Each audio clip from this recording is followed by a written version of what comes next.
আমরা অনেকেই সকালের ঘুমে অভ্যস্ত, তাই না? আমিও টুকটাক ঘুমাইতাম। দীর্ঘদিন থেকে আমি নিজের সঙ্গে সংগ্রাম করছি যে রাত যদি ঘুম নাও হয় সকালে কোনো ঘুম নেই, এবং আলহামদুলিল্লাহ বহুদিন পর্যন্ত আল্লাহর তৌফিকে আমি ঘুমাই না। যত কষ্ট হয় হোক সকালে কোনো ঘুম নেই। সকালে কাজ, সকালে আমল, সকালে কোনো ঘুম নেই। সকালে আপনি ব্যবসা করবেন, ব্যবসা আল্লাহ বরকত দিবে। চাকরি করবেন, চাকরিতে আল্লাহ বরকত দিবে। পড়ালেখা করবেন, সেখানে আল্লাহ তাআলা বরকত দিবে। আপনি যে কাজ করবেন সে কাজে বরকত হবে। আর যদি ঘুমায় থাকেন তাহলে অলসতা বরকত হবে। জীবনের বরকত ধ্বংস হয়ে যায়, প্রোডাক্টিভিটি নষ্ট হয়ে যায় এই সকালের ঘুম। আমাদের দেশে বেশিরভাগ মানুষের অভ্যাস এখনো সকালে ঘুমানো, ঠিক না বেঠিক? শহরে তো শহরে, এমনকি গ্রামেও এখন মানুষ সকালে 9টা 8টা 9টা পর্যন্ত ঘুমায়, ঠিক না বেঠিক? আমি পৃথিবীর অনেক দেশে দেখছি যে ভোরে সকালে দোকান খুলে ফেলে তারা। আর আমাদের দেশে অনেক দোকান আছে 10টা 11টা আগে খোলে না। কেন? কারণ পাবলিক সব ঘুমে, দোকানদার খুলে কি করবে? অনেক উন্নত দেশে আমি দেখেছি যে সন্ধ্যার পর রাস্তাঘাটে আর গাড়ি ঘোড়া নাই, তেমন ফাঁকা হয়ে গেছে, মানুষ ঘুমাইতে চলে গেছে। আর আমাদের দেশে রাত 8টা 9টা মানেই সবচাইতে পিক জ্যামের টাইম, কারণ পাবলিক ঘরের গুলো সব বাইরে হয়ে গেছে। আর ভোরবেলা ফজরের পরে রাস্তা ফাঁকা ফাঁকা, কারণ সব নাকটাই না ঘুমাইতেছে।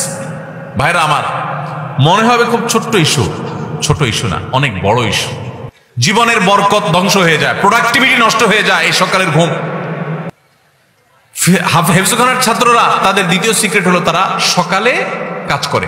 নবী সাল্লাল্লাহু আলাইহি ওয়াসাল্লাম দোয়া করেছেন, আল্লাহুম্মা বারিক লি উম্মতি ফি বুকুরিহা, আল্লাহ আমার উম্মতের জন্য ভোরের সময়টাতে আপনি বরকত দান করেন। নবীজি দোয়া করে গেছেন সকালে আপনি ব্যবসা করবেন, ব্যবসা আল্লাহ বরকত দিবে। চাকরি করবেন, চাকরিতে আল্লাহ বরকত দিবে। পড়ালেখা করবেন, সেখানে আল্লাহ তাআলা বরকত দিবে। আপনি যে কাজ করবেন সে কাজে বরকত হবে। আর যদি ঘুমায় থাকেন তাহলে অলসতা বরকত হবে, মানে অলসতা বেশি হবে। ভাইরা আমার, তাহলে হেফজখানার ছাত্ররা দেখেন ভোর রাতে উঠে যায় এবং পড়ালেখা করে। আমরা অনেকেই সকালের ঘুমে অভ্যস্ত, তাই না? আমিও টুকটাক ঘুমাইতাম। দীর্ঘদিন থেকে আমি নিজের সঙ্গে সংগ্রাম করছি যে রাত যদি ঘুম নাও হয় সকালে কোনো ঘুম নেই, এবং আলহামদুলিল্লাহ বহুদিন পর্যন্ত আল্লাহর তৌফিকে আমি ঘুমাই না। যত কষ্ট হয় হোক সকালে কোনো ঘুম নেই। সকালে কাজ, সকালে আমল, সকালে কোনো ঘুম নেই। বাংলাদেশের একটা ব্যাপক ব্যাধি এটা যে আজকে আমাদের ঘরে ঘরে মানুষ গভীর রাত পর্যন্ত কোনো কাজ নাই, অযথা বসে বসে 12টা 1টা পর্যন্ত মোবাইল টিপবে, ঠিক না বেঠিক? শুয়ে শুয়ে 1 ঘন্টা টিপবে। এই জন্য মোবাইল বাসায় ঢুকার আগে মোবাইলের গলা চিপে বন্ধ করে তারপর ঢুকেন। দেখেন জীবন খুব সংক্ষিপ্ত, এর বড় একটা অংশ আমাদের মোবাইল টিপে টিপিতে চলে যায়। আমাদের জীবনকে যদি ক্যালকুলেশন করে বের করে দেখানো হয় তো দেখা যাবে যে আজকালকার তরুণরা যারা অল্প বয়সে মোবাইল হাতে পেয়ে গেছে তাদের জীবনের সবচেয়ে বড় অংশটা মোবাইলের ভিতরে তারা ডুব দিয়েছে। কি জবাব হবে আল্লাহর কাছে? ভাইরা আমার, তো হেফজখানার ছাত্রদের দ্বিতীয় সিক্রেট হলো তারা ভোর রাতে উঠে পড়াশোনা করে। ভোর রাতে উঠে পড়াশোনা করা, ভোরে উঠে কাজে শুরু লেগে যাওয়া, এটা জীবনে বরকতের কারণ। নাম্বার 3, তারা কাইলুলা করে। এইটা তো একেবারে বিদায় হয়ে গেছে, এই সুন্নত এখন কোথাও নাই হেফজখানা ছাড়া। কাইলুলার সুন্নতের সাথে পরিচিত আছেন আপনারা? কাইলুলা মানে দুপুরের ঘুম।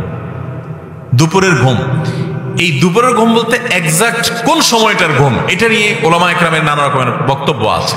একটা অথেন্টিক এবং শক্তিশালী বক্তব্য হলো এটা জোহরের আগে। হেফজখানার ছাত্ররা সাধারণত কয়টায় ঘুমায়? সকালে 9টা 10টা, জোহরের আগ পর্যন্ত ঘুমায়। ঘুম থেকে উঠে গোসল করে তারা জোহরের নামাজ পড়ে। নবী সাল্লাল্লাহু আলাইহি ওয়াসাল্লাম বলেছেন, দেখেন কিলু ফাইন্না শাইতানা লা ইয়াকিল, তোমরা কাইলুলা করবা কারণ শয়তান কাইলুলা করে না। দেখেন দুপুরের এই ঘুমটা এত ইম্পর্টেন্ট যে এখানে সামান্য একটু, ইতিমধ্যে এটা নিয়ে অনেক গবেষণাও হয়েছে।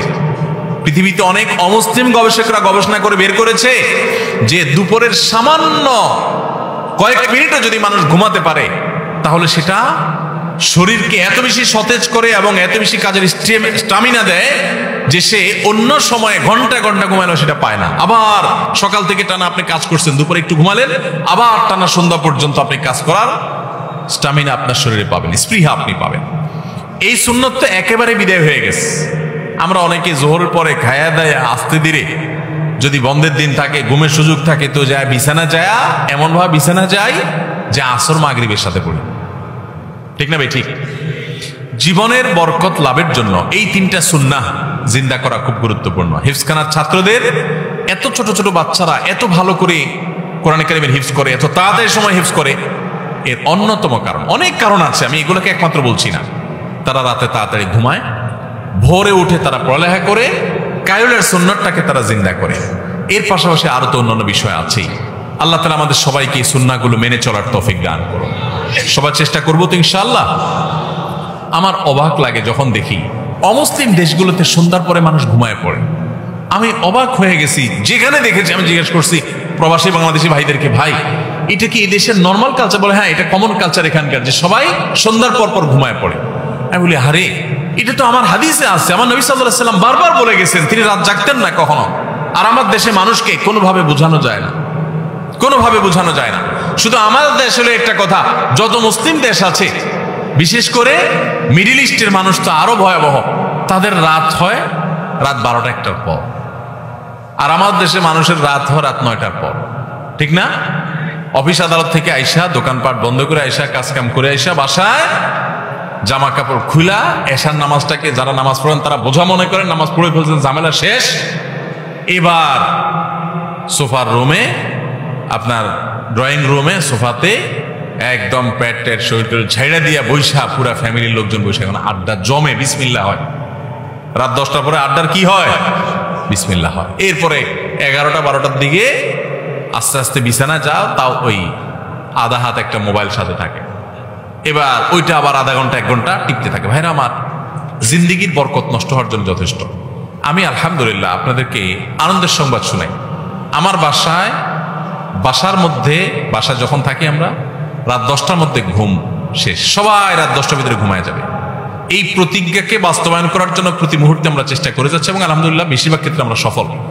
আর সকালে কোনো ঘুম নাই। সকালে যে ছাত্র সে পড়ালেখা চলে যাবে, যে কর্মজীবী তার কাজ শুরু করবে, মা তার ঘরের কাজ শুরু করবে, সবাই তার কাজে লেগে যাবে। রাতে তাড়াতাড়ি ঘুমাবে। রাতের ঘুমটা স্বাস্থ্যের জন্য দরকারি।